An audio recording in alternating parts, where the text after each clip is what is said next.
Please stay tuned for a brief message from Jimmy Akin. This week we celebrate Epiphany, the moment when the light of Christ was revealed to the world. Here at StarQuest, that light shines through the work we do each week, more than 50 hours of exploring modern culture through the lenses of faith and reason. Our Advent campaign ends at the close of Epiphany Week, and your monthly support is still being matched up to $15,000. Join or increase your support by $10 this week, and if you're among our first 400 patrons, you'll receive a Mysterious World sticker signed by Dom Bettinelli and me. Visit sqpn.com/give to make your gift before Epiphany. Thank you.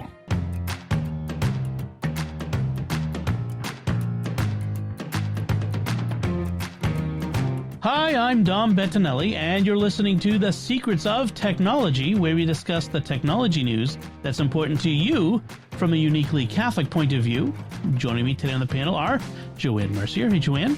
Happy New Year. Happy New Year. And Leo Devick. Hey, Leo. Hey, Dom. So it is our Happy New Year. We haven't talked to you folks in seems like ages. We took a few weeks off over the holidays. I didn't want to edit podcasts on Christmas Day or New Year's Day. So sorry. Gee, I wonder why. Yeah, so or record my podcast on Christmas Eve while in between, eggnog and It's a Wonderful Life. Anyway, so but we're back. It's a new year, and we wanted to kick off the new year with a big event. We've done this before, although I don't think we did it last year, where the Consumer Electronics Show is a big show that goes on in Las Vegas every year at this time, and it's a lot of fun because it's huge, and I think it's even been bigger in the past, but it's still a huge event where all of these companies, big and small, Samsung to these tiny little mom and pop shops, they all show up with consumer electronic stuff that they're trying to get what it's really supposed to be showing off to stores, Target and Walmart and those guys and all the others to stock, to sell to us consumers. But the press always goes, and so it has become a big press event as well. And a couple of things about CES that make it interesting for regular folks is that, one, it can indicate trends. What's coming? What's the sort of thing? And a lot of stuff that's shown at CES isn't going to be on the market for 3, 6 months or even a year away. But it indicates where they're going with things. Sometimes it's speculative, and you'll see these companies and they'll throw stuff out there that they're trying to make you think this is the big new thing that you'll all be buying, and it never shows up. It never comes out because everyone goes yawn, and we're not interested in having a AI powered dog feeders or something. I don't know. That crazy thing. I remember the big thing, 10 plus years ago was everyone was going to have 3D TVs. That was I remember that. So it was the HD conversion. Remember that back in the early 2000s, we all switched to HD TV, and people spent big bucks. Everyone had to get a digital TV because all the cable systems were switching over, and there was huge money spent. And then all those TV companies were like, well, we like money. We want more. And so they tried to push us to do 3D TV. That was going to be the new thing. We're all going to sit in front of our TVs with glasses on and watch terrible 3D conversions. Yeah. Just Spy Kids 4. That's the only one I got. Exactly. So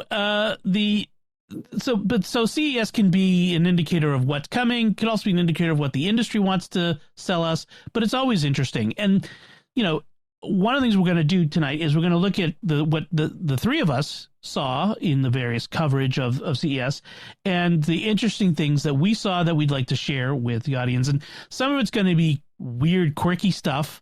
Sometimes you get these little tiny Chinese companies with these weird ideas of stuff. And the stuff that actually looks like it's appealing and going to be out there. So it's a multi-day show. It takes place in Las Vegas. It's like the biggest show that they do every year. Vegas is a big convention town. And I'm just glad I don't have to go to it because when I look at the podcasters who go and they're like a wreck for a month afterward because it's so crazy.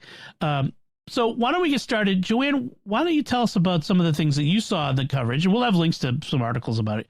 But what you saw in the links to the coverage that you thought was interesting? Well, I guess, I'm not on a theme here, but the first two might be like thematic in nature. The first one was the LG Cloyd robot. Now, I am of a certain age. And if you're going to show me something that's going to fold my clothes, take it in and out of a dryer, put food in a microwave, do just kind of things like that, I get interested. Not because I want to do other things, but because we're getting older, my husband and I, and I'm looking at products and devices that will help to keep us in our home as long as we can be. That is a really good point. Like, right. We often think of, we want like the Jetsons made robot, or where we can all just sit around eating bonbons all day. But really, these things could be so much more, like you said, to help to actually be helping people, especially given how I know several elderly folks who have had trouble sometimes getting home health aides, getting people to be able to come into their home. To help them with things, the simple tasks. If we could get, home robots to do this, it would be really interesting. And cleaning is the thing that most adults my age start to falter on. Yeah. Because you start to say, well, I got to clean all this and and it takes a long time. Yep. It's bend over again. Or up and down stairs. Yep. Or kneel down, on the floor. Yeah. Looking at Cloyd, I mean, it looks like a very ambitious little device. It's, probably as tall as 5 feet. If you put it, it goes on a rolling pedestal. Yeah. But it goes can, up and down. Yeah. Right. But its torso and its arms can do a lot of different things. And it picks up things actually. Yeah. And it tries to remember what you like, who you are, and that's where the AI part comes in. Yep. The thing about it is that you almost, from what I understand, you almost have to have an entire LG house to do it. Right.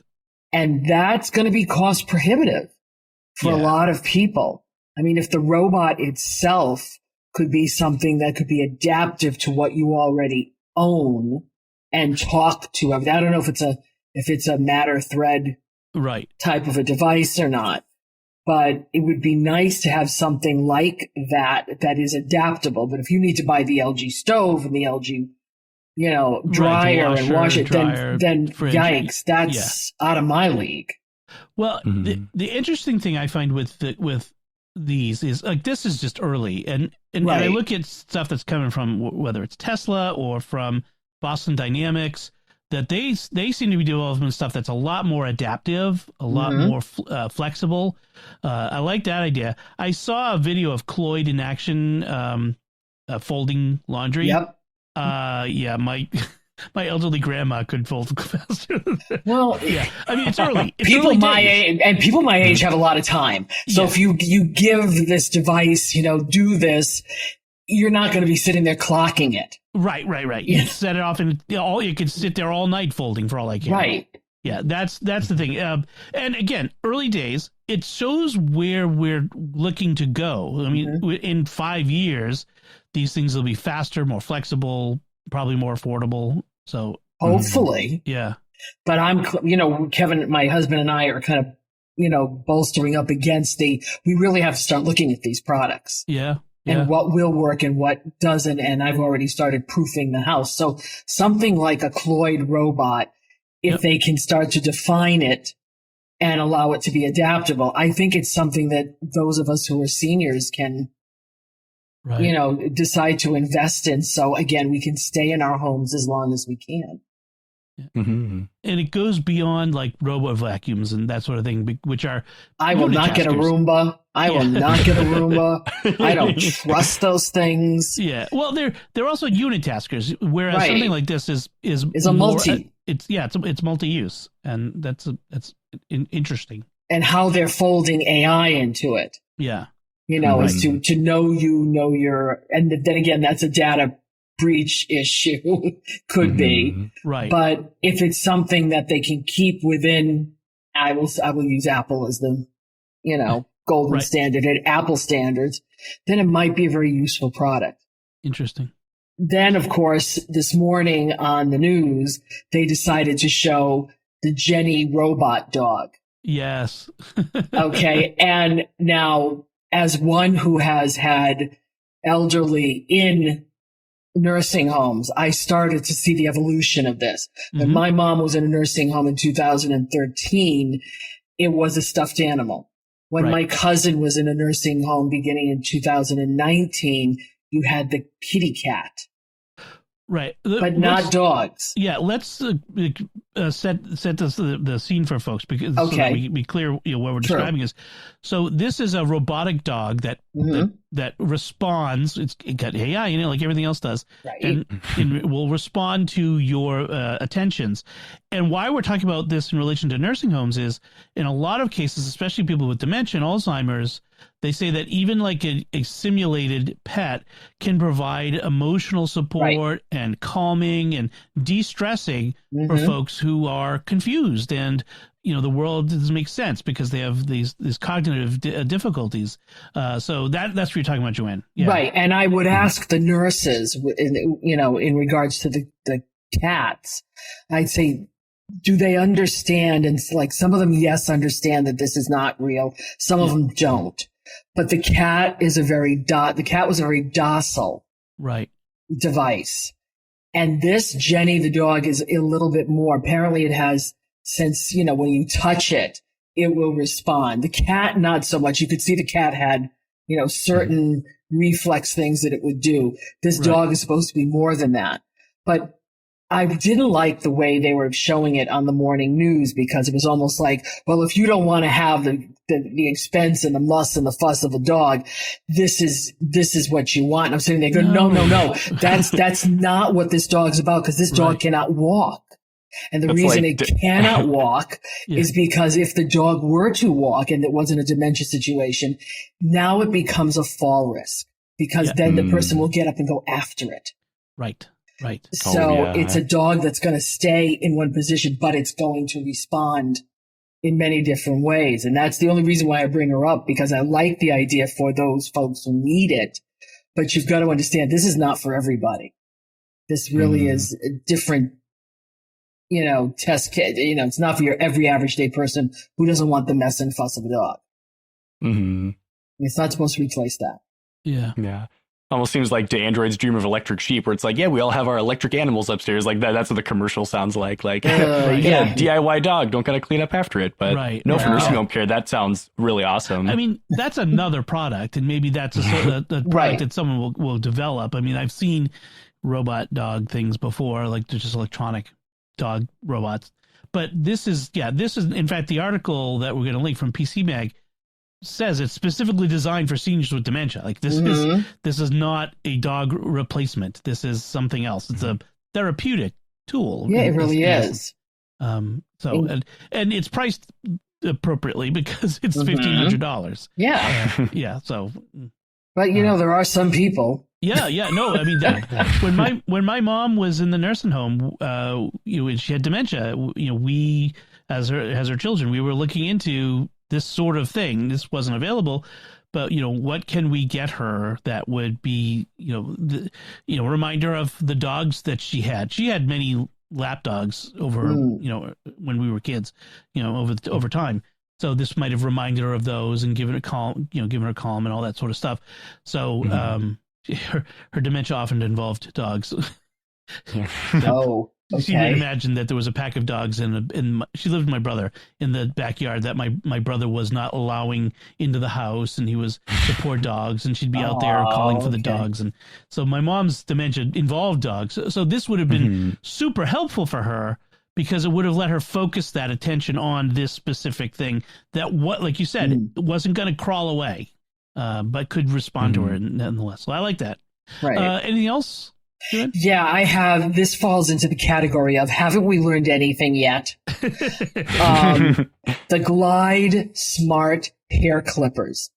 Now I'm old enough that the minute I saw this, I went, oh no, an AI Flowbee. Yeah, exactly.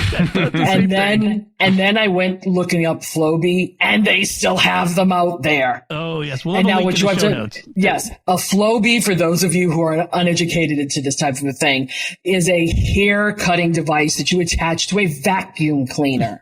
Oh, seriously? I mean, when it came out when I was, in my 20s or 30s, I'm like, you got to be kidding me, right? It sucks the hair in to the into a clipper head, and it cuts it and sucks the clippings hair away. Up. Mm-hmm. Yeah. This kind of sets itself up for the same thing, where it's supposed to guide you by a pattern into the. And I'm like, no, it's just a more sophisticated Flowbee. Yeah, no, don't do it. My wife has cut my hair for the past decade or more, and the first few I have a basic haircut. The first few times cutting the hair, it was, well, let's just say I'm glad I had hats, okay? But but over time, she's gotten it down pat, and I don't like spending $35 or more nowadays. I forget, I don't even know what it is now, to get basically what a basic haircut. But there's no way I would put this thing in my wife's hands. She wouldn't touch it. Like, this just seems like you said, it's a bad idea. Who thought this was a good idea? Yep. Haven't we learned anything yet? Yeah. Bald is beautiful. There you go. All right. Thanks, Joanne. Leo, what did you see in the CES coverage that you thought was interesting? Yeah, a lot of cool different consumer devices. The first one that came to mind was the Asus ROG Zephyrus Duo. So that kind of looked cool. It was kind of like I think it was a gaming laptop. I should see if I can find the link again for that. But it was like a gaming laptop that had two monitors built into it. So it's kind of like you open up your laptop, then you open up your laptop again and have like these two monitors stacked on top of each other. And I thought that was a really cool idea. I've been trying to think of like getting like a secondary portable monitor. And I feel like I saw somebody who had like portable monitors, almost like wings on our laptop, so you could fold it out and have like 3 monitors to go. And having it built into that form factor seemed really cool just for like mobile commuting. Like my brother, he loves working at coffee shops, working on music or digital art. And I feel like having like a setup like that to go would be really cool. So that is a cool innovation. I saw something, Linus from Linus Tech Tips was on late night with somebody, Jimmy Fallon, maybe. I forget who. And he was showing a laptop. It's kind of a similar idea, but what it did, you pressed a button and it extended. Like, it didn't fold open. It just got taller.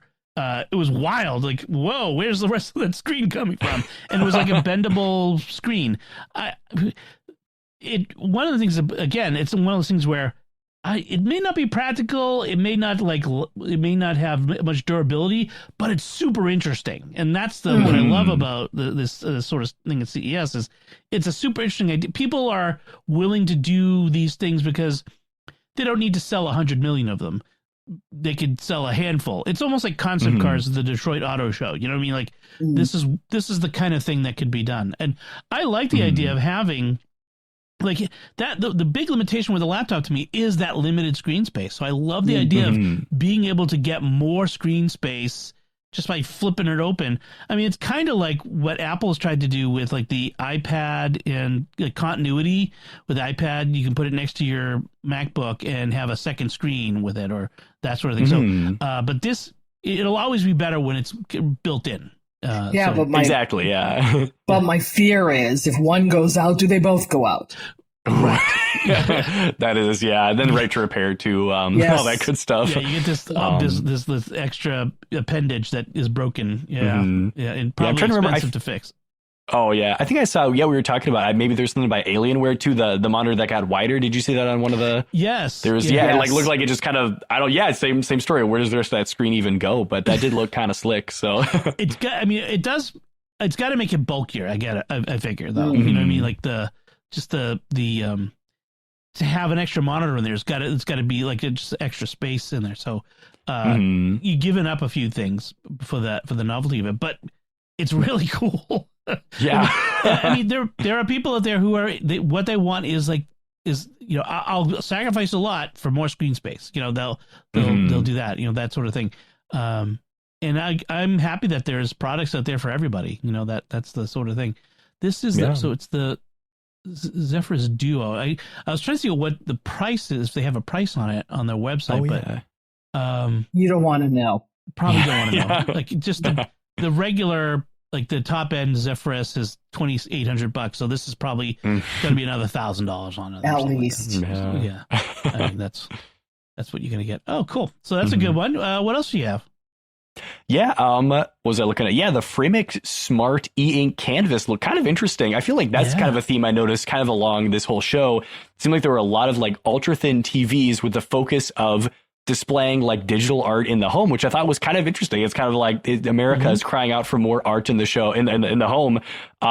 That's the thing too. I've talked to a lot of friends, different colleagues too, just saying like a blank TV in the living room is just ugly. It just is so gross. And actually, my parents have been doing this probably since like 2010. Had like our old chunky flat screen TV, but we'd like put art on it in the interim. I think there's like some app on the Roku channel where it's like, there you go, you can have it scroll through like classic artwork. And now this kind of product of the idea is like a frame that's a TV, but it's a TV, but also can show you art. But actually, the funny thing about the Framic here, it seems like it's kind of got an AI art component too. So you kind of talk to the frame and you say, okay, generate me a scene of like a castle with a river and a moat and a wheelbarrow and maybe Gandalf's there too. And it uses AI to like build you art. So that that's where it crosses the line for me. Because I was like, smart frame that can display your images, that'd be cool. But then you add this AI, this internet compatibility, data breaches, of course. You got all this bad stuff. So clearly they don't have smart ass teenagers in the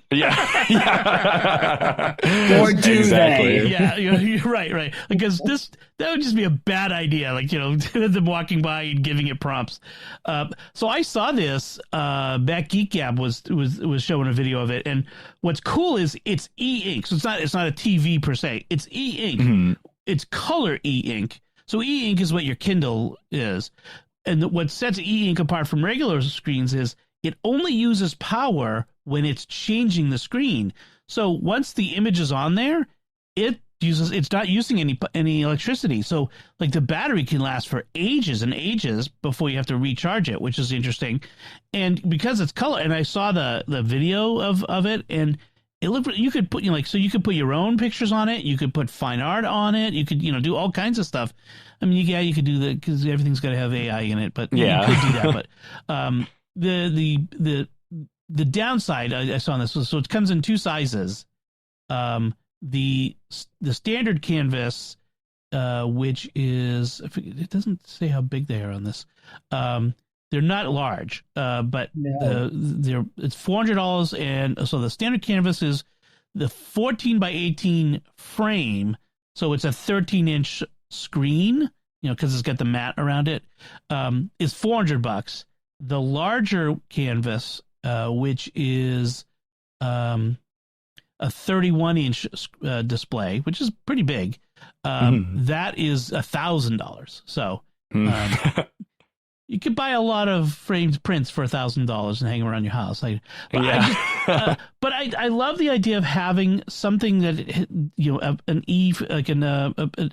what am I calling it? An E-frame, like a photo frame, a digital photo frame that just shows pictures. I mean, this is what I use my Echo, with the screen for, is it just shows me all my pictures, and I just love having the serendipity of my photo library showing up there, and parents, grandparents, this would be perfect in their home. Just be careful what photos get sent. Yeah, like there's I don't know if you guys have heard of the Framio. I think we got one of that for my grandma a while ago. It's kind of like a smart frame, so you kind of upload your photos to it, but then it has this app component, so you can we can upload photos from our phone. So me and my fiance went to a dance like last month, so I'll send that to grandma who lives 7 hours away, so it's kind of hard to see her that often. We call and text, and then send photos to her frame in her house, so then even if she's not like looking at photos on the phone, they kind of show up and we'll get added to the library. So that was cool too. That's the bonus one. Yeah, I like the idea of these, and I think what sets this one apart is that it's the e-ink, color e-ink, and that's a differentiator right there. Cool. And what else did you have for us from CES? Yeah, this one's kind of fun. So this is the Clicks Communicator. I think it's kind of funny. It's a return to like the old days of BlackBerry or like the slidey keyboard phones, but it's sort of like a smarter clicky keyboard phone. So it's sort of, you got this little screen. It's a lot smaller than whatever the small iPhone is. I should pull up the reference image here, but pretty small, like pocket thing. It's got a keyboard on it and a little like square screen, and it runs Android. You can put all your apps on there, and it just has a physical keyboard. It looks super simple, like not a lot of buttons, elegant little design, and replaces your smartphone. It seems like a better compromise between like kind of one of those, I think they're called dumb phones, like a Wise phone or something, where it's like a smartphone with restricted features. Then you have like the physical keyboard, smaller screen size. Yeah, exactly. Exactly. But I thought really cool color, and having keyboard. I do value the keyboard. I always am like fat fingering the buttons on there. Like my M key and the Enter key are just too close, and I just keep hitting those. But I thought that was a neat idea, getting the keyboard back on the phone. It's a real theme lately, especially for younger folks, is the return to analog. Like everyone is going back. Like there's so many people buying like records, and and yay. And having keyboards on your phone, like, well, hey, what an idea. By the way, the size of it, it's like 5 inches by 3 inches. So it's like a 3 by 5. It's like it's the size of an index card. So you get a sense of it from that. I think it's interesting. I like the idea. It's an Android device.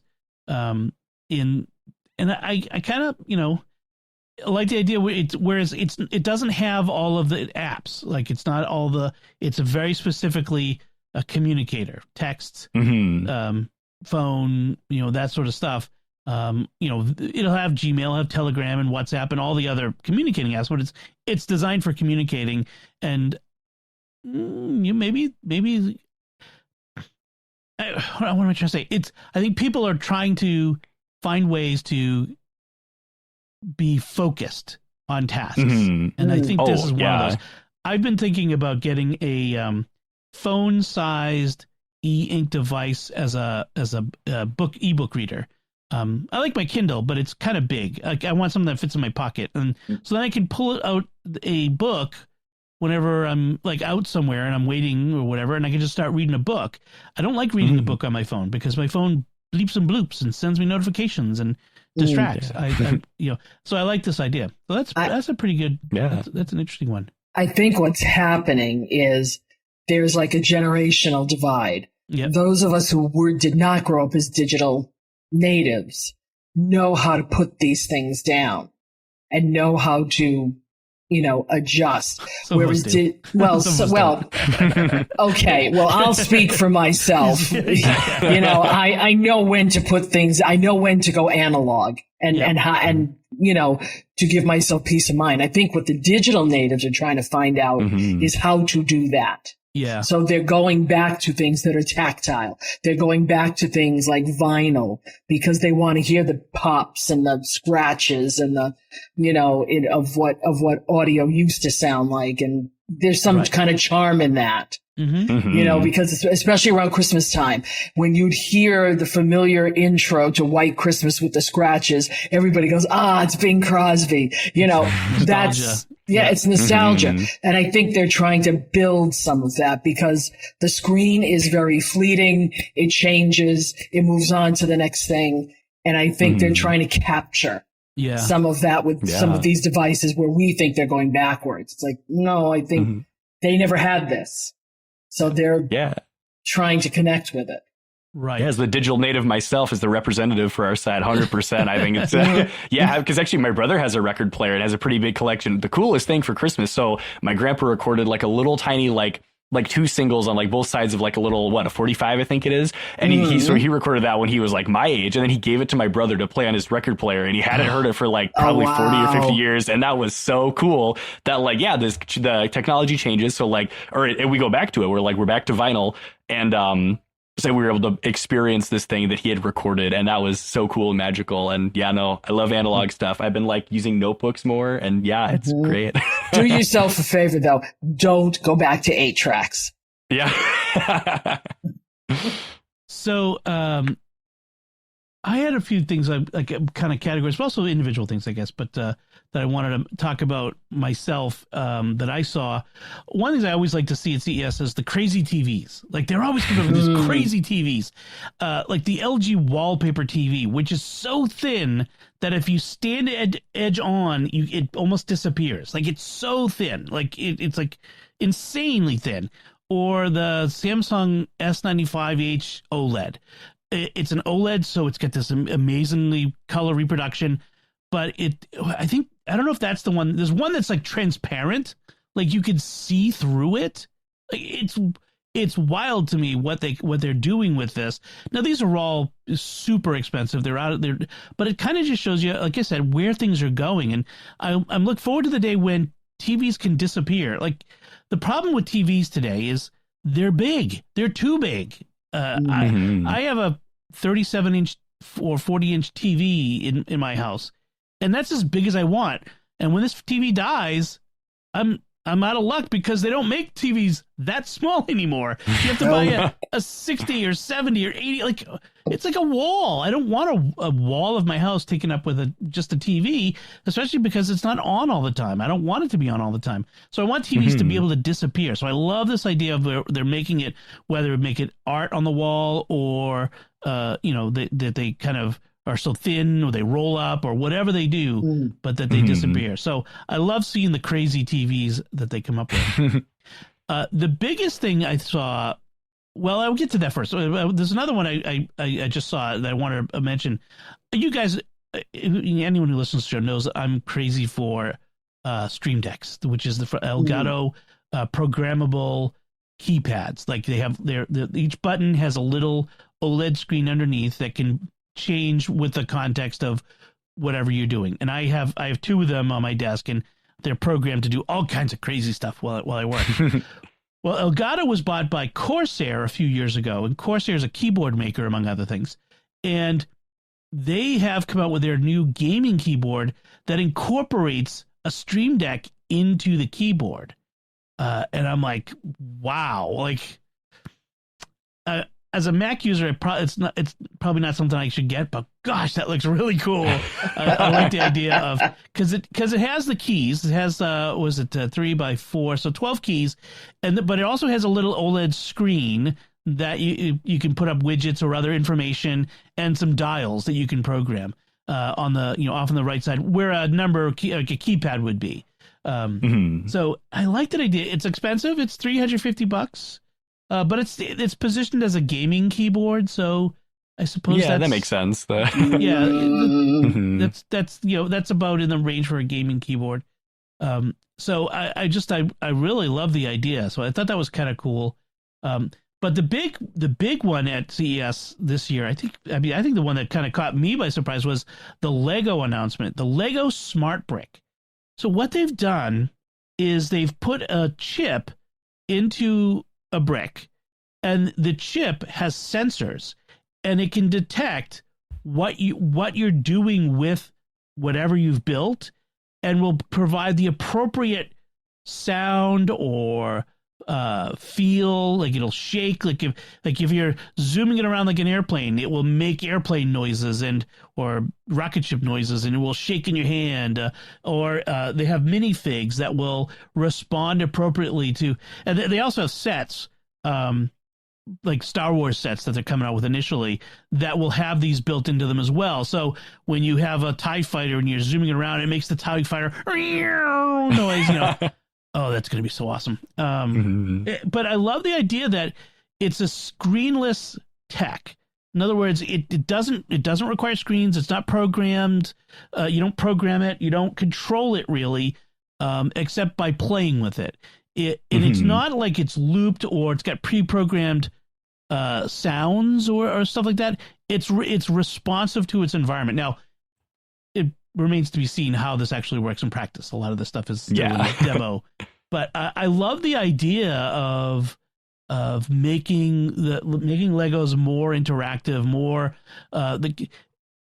building on the imagination rather than replacing the imagination. And it has whatever they do with this smart brick thing, this smart play they call it. It has to augment, not replace imagination. I think that's the important thing with Lego. Is it's because Lego has always been. There has been like robotic Lego stuff where you could build mechanical things that operate with little motors and stuff like that. But it's always been your imagination. Like I watch my kids play with their Legos, and it's their imagination that builds the thing. And so I love the idea of the Lego Smart Brick. that they got coming. Yeah, Lego's pretty good, especially in that like kind of toys and electronics zone. Like there was Lego Mario and Luigi a while ago. And if you remember when those were kind of on the shelves, but kind of same thing. You got your Mario, and like it's not like maybe he had like a button or something. I never had one. I thought about getting one. I was like 21 at the time, and I was like Lego Mario maybe. But he kind of like reacts to the environment. So it's like, oh, he jumped on a Goomba, he like hit a coin block, and I thought that was like a neat kind of intersect too, because it's like you've got your Mario, and he reacts to the toys you're playing with, but it's not like it's another screen to work with. So I thought that is pretty cool. And this is apparently like that, but at the next level. Like they didn't have the tech we have now. Like the chip apparently is so small it fits in one of the pegs. You know how Lego has the round peg on the top. It fits inside one of those, not in the brick itself, but in the peg. It's tiny. It is amazing. That's so cool. I can't wait to mess around with that. I'm sure there's some cool like hacker style stuff we could do. We're like, I've got my Lego. I can't even think of it, but like something really cool you could do. Like, adult fan of Lego, just going crazy with that. And I think the bricks sense each other too. There's something about how like the bricks can kind of talk with each other. That's like the like Lego Net. Oh, that was the other cool thing too. The Lego Net, it's just bricks talking to each other. There's like no Bluetooth. There's no like app you have to pay for. It's just kind of like the bricks speak to each other. There's no third party like Lego app you have to get on the phone or anything. It's just all like you're saying in the brick. So like if you have like with the TIE fighter and the X-Wing, when you're battling each other, they will communicate with each other as you're playing with them. It's wild. It's so well thought out. Again, I can't wait to see how it works in practice. Now there is a category of stuff where like Joanne, like you said, with the Glide smart hair clippers, there's stuff that I see that makes me go ick. and some of the things most of the ones I'm seeing that are making me go ick this year are AI related. It always is lately. So there's the SwitchBot AI mind clip, and this is more a category. I'm not calling it a SwitchBot in particular, although it's one of them.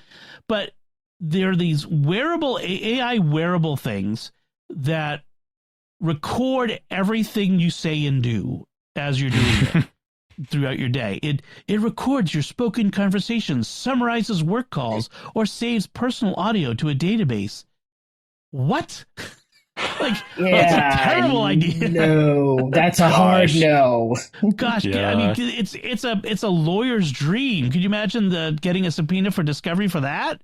Oh my gosh, that's a terrible idea. Like I mean, I understand. Like if I'm I like these new things where you're in a meeting and you have one of these AI things that's recording the meeting, and at the end it summarizes action items and decisions that were made, and that's really helpful, and it means that someone doesn't have to sit there and not participate in the meeting but record everything. Okay, I like that, but this sort of thing, ick. Yes, because the old school way would be like, here's like a tape recorder in my pocket, activate, I can listen to what people said, but now it's you're listening to it, and so is the government and other people and third parties, and it's like, gross breach of privacy. ChatGPT, OpenAI or whoever. And if you're wearing it all day long, think about places that you go you don't want to record. Exactly. That you forget to turn it off. It's a bad idea. It is a bad idea. So the other category of stuff is AI companions. Talk about giving you the ick. This is really the ick. So it comes in various forms. One of them that I saw was like a desktop like cylinder with so it was round and it was a screen, and so there would be like a little person, a woman, because who's buying these inside. Hey. Well, guys, I'm saying guys are buying. Oh, okay, these. sorry. Yeah. No. Women are much less dumb about buying AI boyfriends. Let's put it that way. Okay. Men with their AI girlfriends. I saw one little anecdote. I saw some guy had like created an AI girlfriend, an AI companion, and she broke up with him because he didn't like her being independent and feminist. Oh my gosh. Dude, are you serious? How much of a loser do you have to be for your AI girlfriend to break up with you? I'm sorry. This is the next generation of country music. I knew it would happen. There you go. My robot girlfriend. She done left me and took my robot dog. There you go. Oh my gosh. So you have these, like, you know, whether it's this little desktop gadget or on screen or all these various like AI companions. And folks, we've talked about this before. The AI is not a real companion. It can't give you what you need because it's trying to give you what you think you want. And that's bad. We need the push-pull of real relationships and real interpersonal friction that makes us better people. We don't want something that just gives us whatever it thinks we want. And sometimes it gives us things that it thinks we want that's harmful to us. Like people who get suicidal ideation from these. There's been cases of this from people getting involved with the chatbots and it leading them down the path. So I think the whole AI companion thing is a terrible idea. We shouldn't do it. That's bad. So anyway, I'm sorry to end on a down note on the CES coverage here, but there's so much more stuff, folks. Go check out the links that we'll put in the show notes. There's so many other interesting, cool things, lots of robots and other things like that you can check out. And you can let us know if you find stuff that you think is interesting too, and what you thought was cool at CES this year. And maybe we'll have some picks of the week come out of the things that we've seen. So before we move on, I want to take a moment to thank our patrons who make it possible for us to create the secrets of technology, including Tim S., Jimmy C., Peter V., Robert D., and John V. Their generous donations at sqpn.com/give make it possible for us to continue the secrets of technology and all the shows at StarQuest. And you can join them by visiting sqpn.com/give. So we have a few headlines we want to cover. The first one's a bit of a PSA. For a long time, Gmail has allowed you to check other email accounts from within your Gmail address or your Gmail account. I've had one of those for ages on my personal domain name. And they are called POP accounts. So there's two kinds of email accounts. There's POP and IMAP. POP is it downloads the emails from the other server to you and then deletes them off the server and downloads it to you, and they only exist in one place. IMAP is it always stays in the cloud and you're reading it from the cloud, so you can access it from multiple places. So that's the short form of that. So Gmail for a long time had the ability to access POP accounts and download them, and people who had like old Hotmail addresses, old AOL addresses, all the old emails accounts use this for ages. Well, Google, its infinite wisdom, has just said, nope, not anymore. We're done. So it's I'm not clear on when it's ending, but you may as well assume that at any moment now we'll stop checking, and so you should probably be setting up a different way of accessing those old accounts. Google shoots itself in the foot constantly by taking away things that work and saying, no, we don't feel like doing this anymore. Now, I don't use this. Yeah. But there have been many other things that it has taken away. Hangouts, that have messed with a lot of things. Google Readers, which basically turn blogs. There's another one. Yeah. Google Plus. I used to have so many friends in middle school. We all hung out on the Google Plus. It was so fun. Google Plus circles. Yeah. Yeah.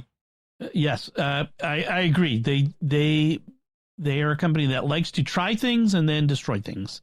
Yes. That's just the way it is. Please stop. Stadia. Google, please stop. Stadia, right? I remember we talked about that on this show before.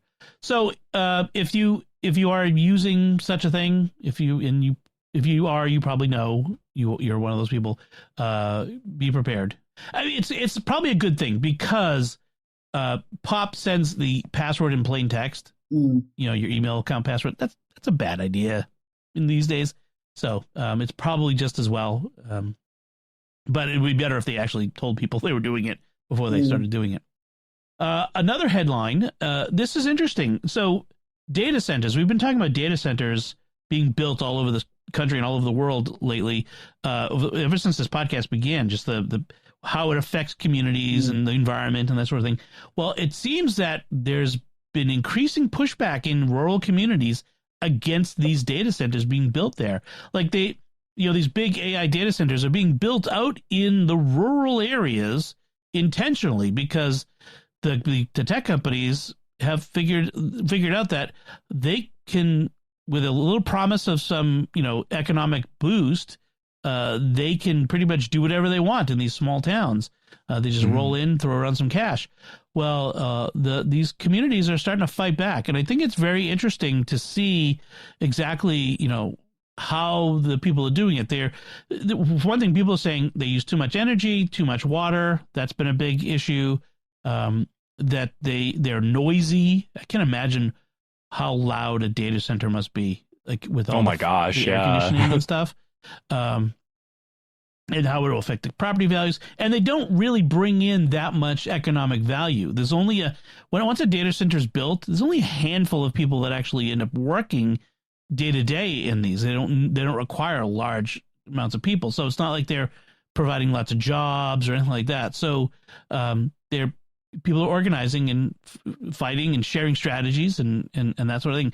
So I think it's interesting. And the industry is having to figure out, well, what do we do now? Because they're desperate to build more data centers. Mm-hmm. Well, because we are consuming more data. Yes. And we want these AI companions or, helpers or whatever to work. Yeah. I'm at a loss as to where can we put these things that are not going to affect somebody, because this is almost like a NIMBY thing, not in my backyard. Right. Everybody wants it, but not in my backyard. You wonder if they have to, how creative they can get about it. Do they bury them? Put them in caves underwater in the ocean, which is actually a great way to cool it, for instance. There you go. Antarctica. Do we put it in Antarctica? Yeah, although the distance, in orbit, but also maybe smaller. Maybe does the footprint have to be as large? One of the interesting consequences of all of these data centers is it's actually possibly providing a renaissance for nuclear power, because their electricity demands are so great that the grid can't provide enough power, and renewables is not doing it, like solar and wind and that sort of stuff. So they're actually developing new, small, efficient nuclear power plants to power these server centers, which may benefit all of us in the long run. Which I've always been a proponent of nuclear power, because I think the fears of nuclear power are overblown. I think I'm in the fear category. So if you want to see really interesting video about nuclear power, Devin over at Smarter Every Day had a hour plus long video about, he visited a nuclear power plant, was given unprecedented access right into the fuel rod chamber while they were doing a refueling operation. It was amazing. It was really cool. That's so cool. That's such a good channel too. We can just give that a shout out too. Yeah, Smarter Every Day. That's very cool guy. Big fan. Very cool. I think he's been a pick of the week before. We've definitely mentioned it before, but that's a definitely cool channel. And then finally, with the turn of the year, January 1st, lots of things happen. Copyright things go out into public domain. Hello, Betty Boop. But it's also, the other thing that happens often is new laws go into effect. So when a legislature passes a law, they have to set a date for when it will be in effect. They don't do it usually like from this moment, but usually from a date, and they'll pick January 1st for a lot of things. And so a lot of tech-related laws have gone into effect as of January 1st. And I thought, we could maybe look at it and see if there are any interesting ones that jump out at you. I thought there was an interesting one out of Colorado where they're putting new regulations on cryptocurrency ATMs, because they found that a lot of the people who use these are people who have been scammed and are sending their money overseas to the scammers, because they allow people to send money to an anonymous, convert fiat money, that's what's called the regular old American dollars, into crypto, and then send it to an anonymous wallet all through a crypto ATM. And so there's transaction limits and refund options for first-time users who transfer money outside the U.S., which is like a first-time user who's transferring money outside the U.S. is probably someone who's been scammed. That's almost certainly. And so that would be the thing. So I thought that was an interesting one. Did any leap out at any of you guys? Yeah. Also in Colorado, they're going pretty ham on that right to repair stuff too, which is really good to see. Go Colorado. Yep. I'm not sure. I'm curious to know, too, if that'll kind of spread. If it's like, oh, if we want to do business in Colorado, we have to make our whatever more right to repair. So either I could see it going either way. It's like we don't sell these in Colorado, or it spreads out to the rest of the states and maybe the world. So I don't know. Go either way, but good moves to kind of get that, pushing for that. A lot of times these types of laws are pushed by they're pushed in unison in lots of legislatures. They have like model versions of these laws that industry groups or advocacy groups or lobbyists put together that then go into many legislatures. And so over time, the same sort of law with minor differences gets passed. And if enough states pass it, then it kind of becomes, okay, this is a thing we have to do. So so hopefully this is one of those situations. Did you see something? Of course, Rhode Island, after having a very large data breach this past year, now has a Data Privacy Act. Yeah, unfortunately, it looks like it's not very good. No, because it was reactionary. Yeah, there's a report that gets linked from this article from the Electronic Privacy Information Center of the PIRG, Public Interest. PIRG stands for Public Interest something group. I forget what the R is, but it's a well-known public advocacy group that's been around for decades. Anyway, they've graded a whole bunch of these sorts of data privacy laws in states, from states that are B, they get a grade of B, to C, which Colorado gets that one, and then D, lagging states, and then the failing states. And Rhode Island is in that category. Of course, because my legislature doesn't understand any of this AI stuff or any of this. They don't, because they're allowing companies to, we'll just give this company a bunch of money and they will fix it. And it's like, no, that's not going to happen. I do like Virginia's social media time limit. Yes, that looks interesting. Shades of Australia. Right. In that case, they're saying that social media companies have to verify ages, and if users are under a certain age, I don't know what, 16, okay, they're limited to 1 hour of use per app per day, and parents can change that. They can decide to give them more or less. That's an interesting idea. It is certain to be challenged in court. Right. But that is that's interesting. Yeah, for our country. Yeah, and there was another one where it's like it was it California? Somebody was setting up a law where it required them to not use dark patterns on kids to keep them. Oh, Nebraska, yeah. Oh, Nebraska. Which one was that? It was Nebraska. Yeah, they had age-appropriate design. I thought that was really interesting, too. How, no scrolling, no microtransactions, and there was, a third one, too, where it's exactly those dark patterns. Yeah. Notifications, yes, yeah. Right. So, because you do the doom scroll and you just scroll to the next, to the next, to the next, and that pretty soon you've been on for 4 hours. So this is designed to combat it. Frankly, we need this for everyone. Yes. Sign me up, please. Protect us all. And then, of course, the Taylor Swift bills. So what is the Taylor Swift bills, Joanne? That's about that's where they target the bots that buy the tickets. Yes, like the Ticketmaster stuff. Right. That is really, it's bad, because when you go to buy tickets to a show anymore, if you're not there or if you don't go to the box office, you're not going to get anything at a decent price. You just can't buy anything. You can't, because bots buy them up. And it's bad for the artists, it's bad for the venues, and it's bad for the ticket buyers. The only people who benefit from this is maybe Ticketmaster, because they're selling stuff. It doesn't hurt them anyway. But the bots, like the scalpers, that's what they are, essentially, scalpers. Yep. Yeah. I agree. I think this is a terrible thing that we've been getting into, and we need to stop it. I mean, I'm not going to see Taylor Swift anytime soon, but just in general, it's a bad pattern to get into, that letting the bots control access to things. And, and no judgment here, folks. But, I went to buy a ticket for Weird Al Yankovic. Oh, yes. You get good judgment from me, Joanne. That shows. Oh, great. Thank you. Yeah. I've never seen him in person. So this is going to be a treat. But I had I saw him once. Really fun show. He's awesome. Good, yeah. Good. But I had to buy my ticket in October because it was almost sold out by I don't know what. And I had to get where I could because they were all singles by then. Yeah. There were no doubles. There were no, it was in October. When's the concert? July. Oh, wow. Oof. Right. That's crazy. So you can't tell me that there are, 4,000, well, maybe there are, Weird Al fans in Providence. It's just not ripe for that type of filk. Yeah. I mean, I wouldn't be surprised, but more than likely it's this. Ruining it for everybody.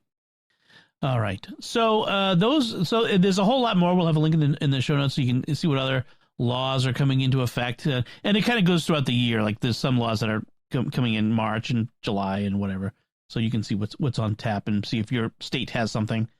So that's it for our headlines. Let's move on to our picks of the week. Leo, what's your pick this week? Yeah, so my pick is a video game. It's a card game video game called Balatro, which is really fun. Yes. I think the best way to describe it is like a poker roguelike. I think that's what it says on the website. And I'm like, that's perfect, because I started playing it and then I realized this is a roguelike, probably 2 hours into it, which is embarrassing, but it's really fun. So it's kind of the idea is you take the classic poker game, right? You've got all the poker hands that get single, double, pair, double, three of a kind, that sort of stuff. And you've got a hand of these random cards and you're playing poker kind of against the computer. It's a single player game. But as you're playing, in between rounds, you get to go to this shop and you can purchase like new cards. You've got like these magic cards to kind of augment your cards. So you've got like, it's a steel card. It gives you like a bonus, or you get like multiple cards and you're kind of building a deck. You've got kind of a deck builder component in there too, where you're building your pack of like 52 playing cards and then like changing them up, making them better, or adding new cards to the deck. And it's super fun, super fast paced. I'm a college student right now, so you can't like sit down and play like an RPG for hours, but you can just hop on like a quick card game, pick that up for a little bit, and super fun game. I think you've played that too, right, Dom? Yeah, this was one of my picks of these over a year ago, and it is so much fun. And I gave it. Let my son play it too, and he loves it. You get different decks, and you have like the jokers that do different things, and it's always like something new that they're doing, and they do these clever, interesting things. One is multiplies the value of the hand by 4. Another one multiplies. If it's an ace, it'll either be 4 times or 10 times better, but it's sort of random, and it's all these interesting aspects of it. I always like to do you can increase the value of certain hands. Like I always make the 2 pair. Always that's my strategy. 2 pairs are a very important hand for me.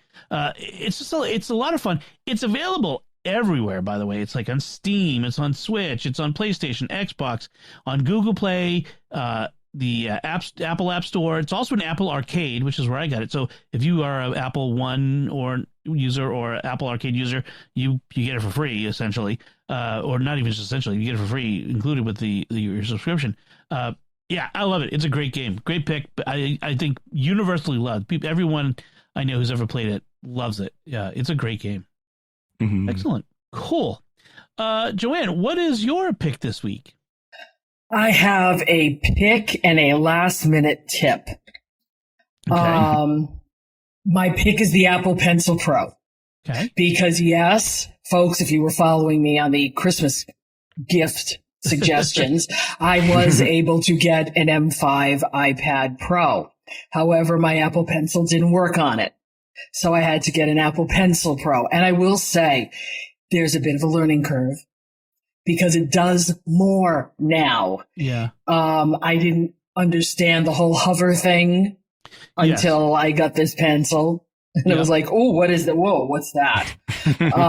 And you can do it without touching the screen. You can activate things. Yeah. And that's scary. Yeah. If you're not sure what's happening, because I use my Apple Pencil specifically for one app, and that's Fourscore. It's a music rating app. So I'm marking up stuff. And when I went to mark it, I mean, it's all of a sudden bleeping things out. And I'm like, okay, wait a minute. How does this work? But the thing about the Apple Pencil Pro, yes, it's great for folks who are creating with this pencil, because it can change it can bring up the palettes. It can change the feel of it. Because it has haptic feel to it. You can double tap, that's the greatest thing for me, because I always double tap because I need an eraser. Yes. So I do that all the time. Like the greatest thing. And you can change what the double tap does. For instance. I'm just learning all of that now. Yeah. It does so much more than just write on your screen. Yes. So you really have to really get into it if you get one. But if you're using an M4 or an M5, you're going to need the Pro. Right. It's not going to let you use the label. Yes. An M4 Pro iPad, but also like an iPad Air will use it in some of the other ones as well.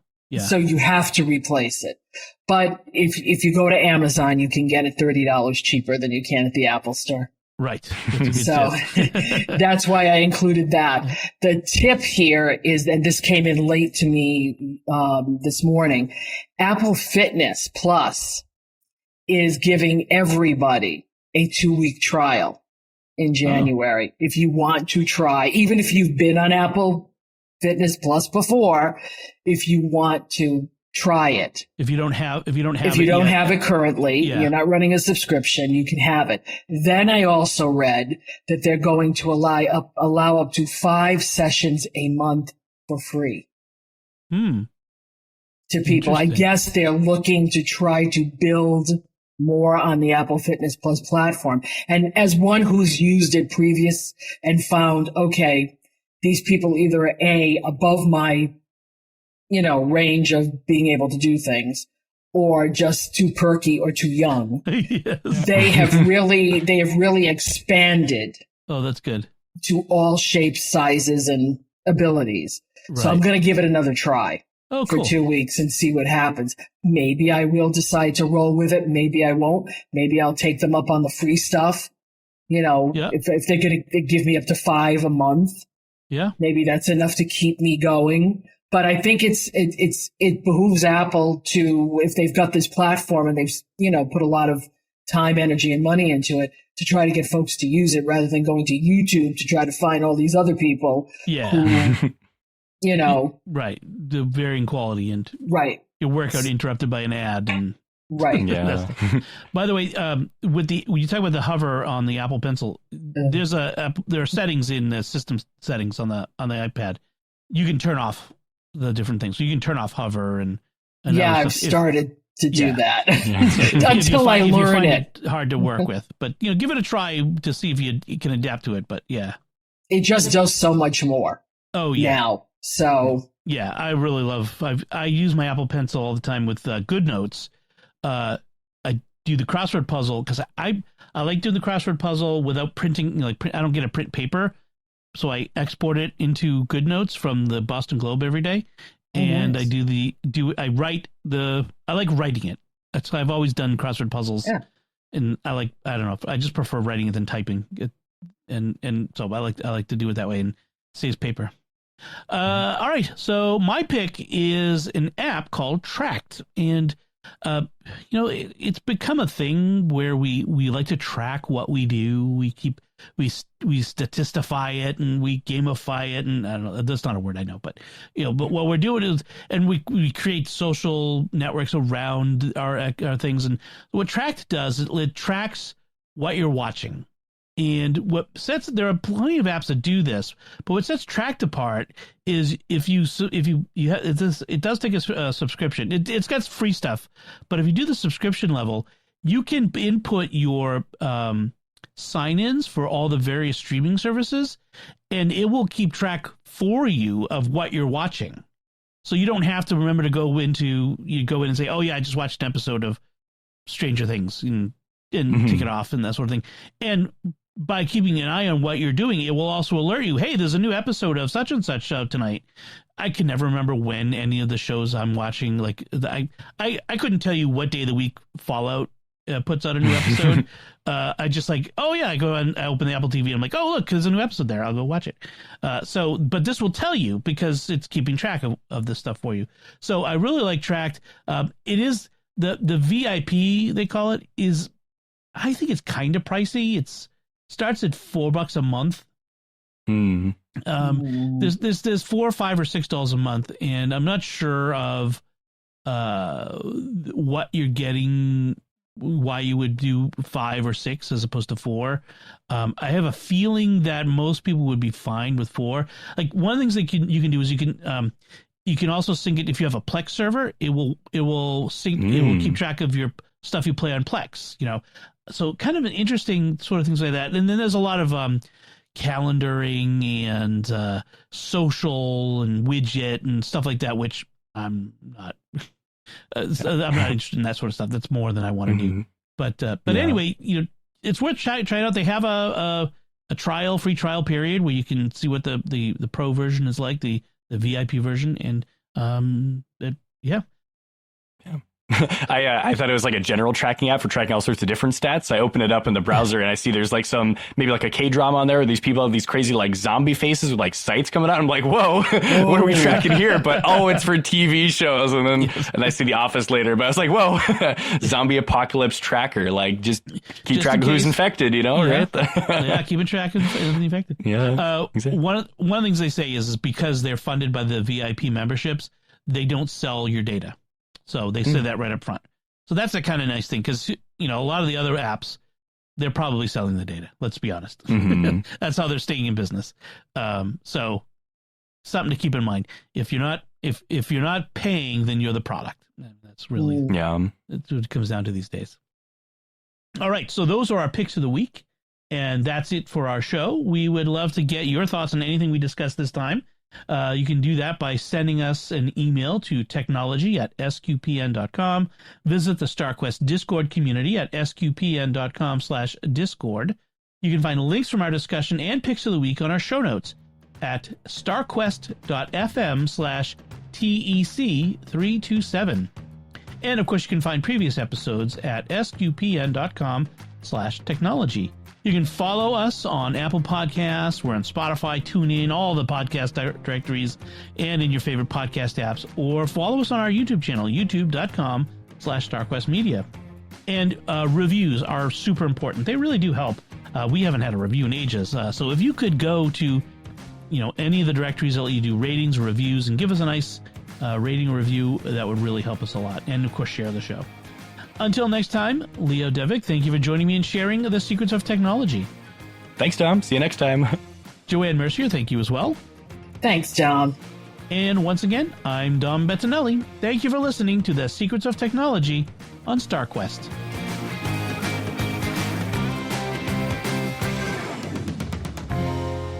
Here's another show on the StarQuest network you're sure to enjoy, PlayStation Portable. Find it wherever fine podcasts are found, or at starquest.fm/PSP.